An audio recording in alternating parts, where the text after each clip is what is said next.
Isang round lang yun, nasarapan ka? Hayop ka? Kaya pala ang sakit ng bulbul ko, nila mo? Ano po bang kasama sa itlog? Hindi pitoy. Darling, binamungot ako kagabi. Mahuhulog na daw ako sa bangin. Buti na lang nakakapit ako sa damo. Hayop ka? Kaya pala ang sakit ng bulbul ko, nila mo? Oh, Han, dyan pala yung kaibigan mo. Asan? Nasa kwarto, nasa taas. Baka nga napagod yun eh. Kumain na ba? Dapat pagkabisita, lahat na gusto nila ibigay mo. Kasi bihira lang naman sila dito eh. Oo, okay na yun. Pinakain ko na yun. Busog na yun. Buti naman. Ano kinain niya? Nagalit siya kasi itlog lang daw yung binigay ko sa kanya. Dapat kung anong gusto, binigay mo. Kasi medyo masilan sa pagkain yun eh. Oo, kinalaunan, binigay ko naman sa kanya. Ano sabi niya?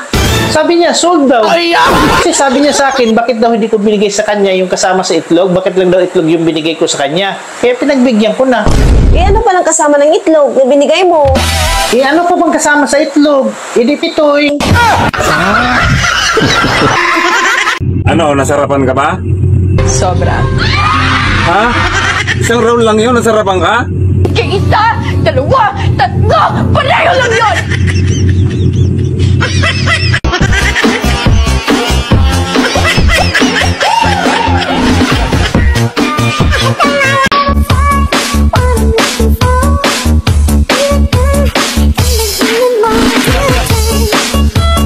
Hindi ka ba marunong bumili ng saging? Tignan mo nga tong banili mo. Sobrang liit. Mas maliit nga yung saging mo? Nagreklamo ba ako? Guwapo ka nga. Supot ka naman.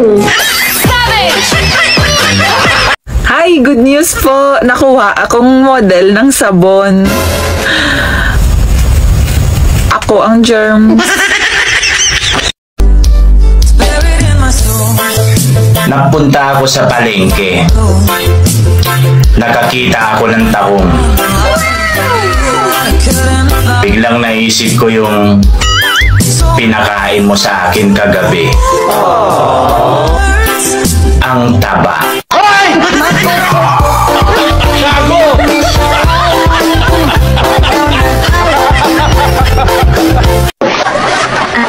Sir, ilan taon na po kayo?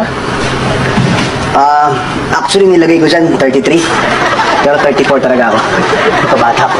Kayo eh. Ngayon na po kayo mapapatuli? Nag-easy. Oh, sige po. Maghubad na po kayo ng pantalon tapos higa na lang po kayo. Opo. Doon po? Yes. Sige po.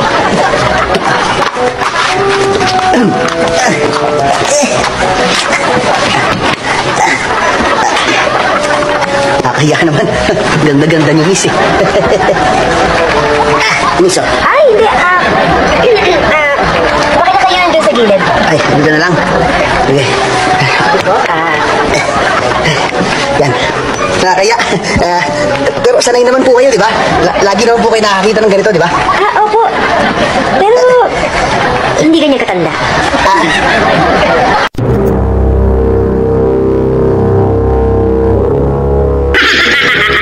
Sa isang abandonadong lugar, ako'y naglalakad. May narinig akong sigaw. Boses ng babae, humihingi ng saklolo. Ako'y napahinto. Ako'y kinabahan. Nung aking lapitan para tulungan, isang dalagita, ginahasa ng matanda.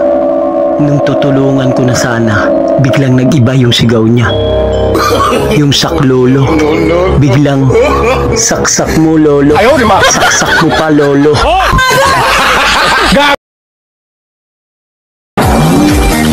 Hayaan mo ang ibang tao na maraming sinasabing masama tungkol sa'yo. Ganyan talaga ang aso. Kumakahol pag hindi kilala ang tao. Kulog. Titigilan na kita. Lalayuan na kita. Mahirap magkagusto sa'yo. Kasi alam ko, talo ako.